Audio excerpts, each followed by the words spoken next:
Hello guys, after a long period of absence, I am back in action with new drone reviews, tests, comparisons and much more. In today's video I will give you a presentation, actually I will unbox FIMI's new small drone, the FIMI Mini version 3. I will continue with my first time usage of the drone and at the end I will explain some of the key features of the FIMI app itself. Before we proceed with the unboxing, let's quickly check the official site of the company for some key features of the Mini 3. We are talking about a drone that weighs 250 grams, although with the plus battery it weighs a little more than that.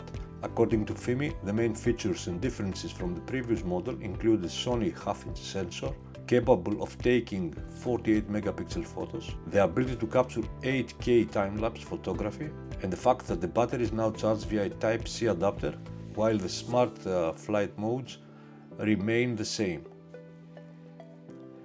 It has the ability to capture 4K videos at 60 frames per second. Additionally, the Mini 3 uses a new transmission protocol between the remote controller and the drone, enabling flights up to 9 kilometers. The new Sony sensor has a 4 times better noise to signal ratio, resulting in better shots in low light environments such as during nighttime. As mentioned earlier, charging is done with a Type-C adapter. On the FIMI Mini 3, the SAR mode allows for digital zoom up to 12 times. We will discuss drone connectivity with the controller and the general functions later in this video. Finally, here are some other modes that the FIMI Mini 3 supports: time-lapse, live streaming and panorama. Of course, it also supports home point indication, vertical shooting and drifting mode. The package I will present today is the combo version of the Mini 3, which includes a carrying case and 2 batteries.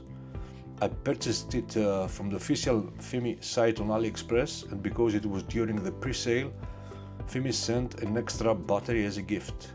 This third battery has a higher milliampere rating, resulting in longer flight time. Now let's talk about the carrying case. It is a fabric case that, as we will see inside, has foam padding. While it may not be high quality compared to other lower value drones I have reviewed, it will definitely keep our drone safe in case of a fall, as well as protect it from moisture and dust.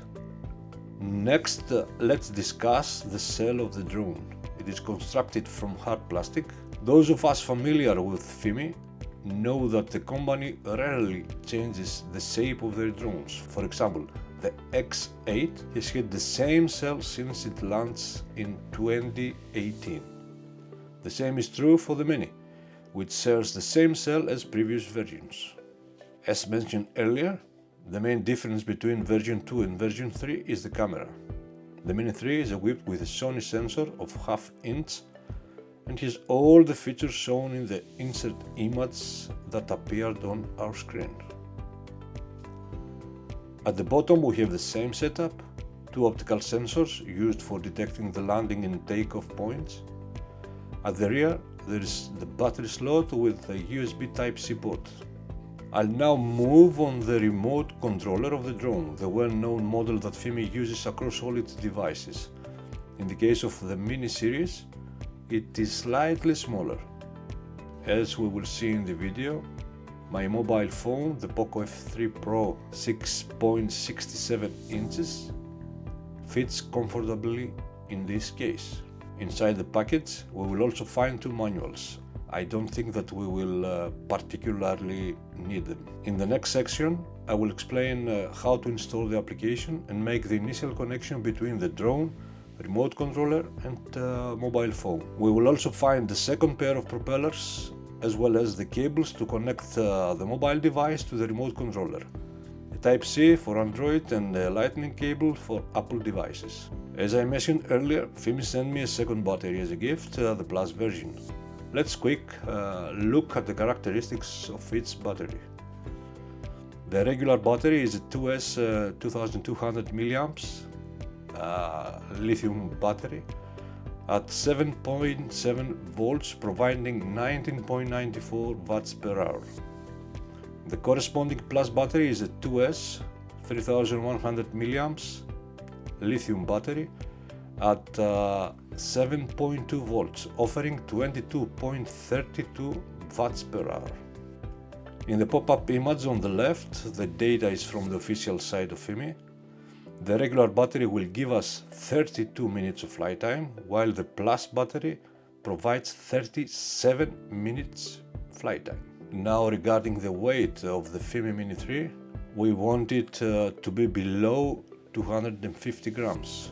With the regular battery, the drone weighs around 245 grams, while with the Plus battery, the weight exceeds 250 grams, reaching 267 grams. The second part of the presentation of the FIMI Mini 3 is mainly aimed at novice users or drone operators encountering a FIMI drone for the first time.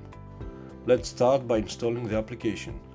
This is the only time I believe we will need the manual included in the package. By opening the scanner on our mobile device, we can scan the QR code and install the FIMI application. We'll follow the prompts, and after opening the app, we need to grant all necessary permissions for it to work seamlessly. To connect our mobile device to the remote controller, we will use the corresponding USB or Lightning cable. As you can see, we connect our mobile device to the remote controller. We also need to connect the other end of the USB or Lightning cable to the bottom of the controller, just below where the mobile device sits. To activate the controller, it needs two presses, a short press followed by a second consecutive press. Now we are ready to start the Mini 3. As you can see, it is up and running. When we first power on the drone, it will likely need an upgrade. As you will see, a pop-up message for the upgrade appeared on my screen. After downloading the new firmware to our mobile device, we can start the installation process. As you saw, the installation of the new firmware is complete.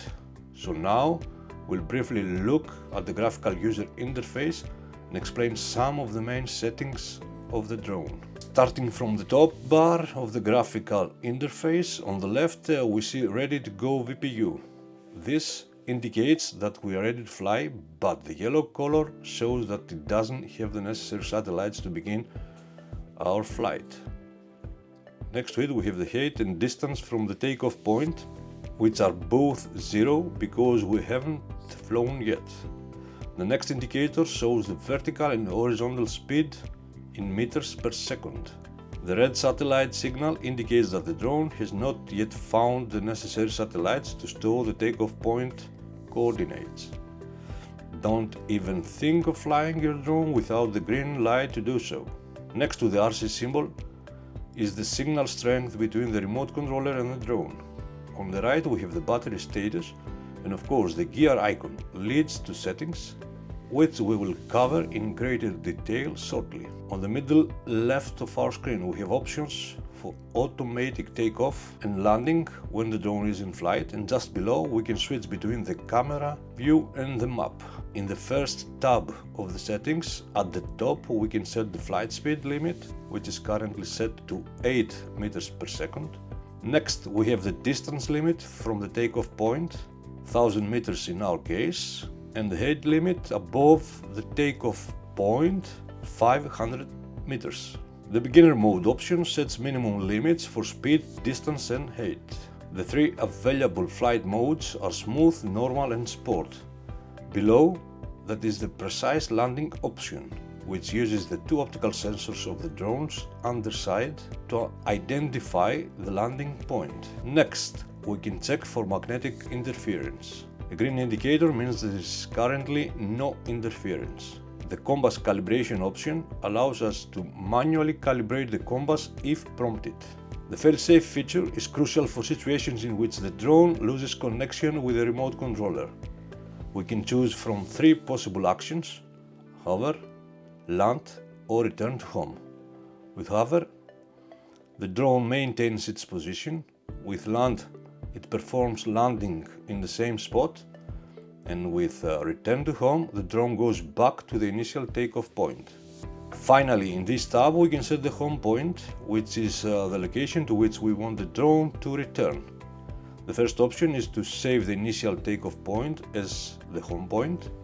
And the second option allows us to change the home point based on the location of the controller, which depends on the GPS of the mobile device we are using. The second tab in the settings menu concerns the camera. Here we can select high, medium or normal video quality. In terms of video resolution, we can choose between 4K Ultra at 60 or 50 frames per second with H.265 encoding, or 4K at 30, 25 or 24 frames per second. We can also shoot in 2.7K resolution, 1080p and more.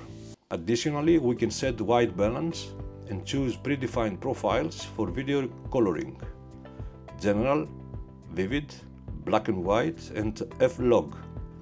This menu also allows us to select video encoding between H.265 or H.264. To activate vertical shots, which we will cover in a future video, display grid lines and format the SD card. The third tab refers to the controller.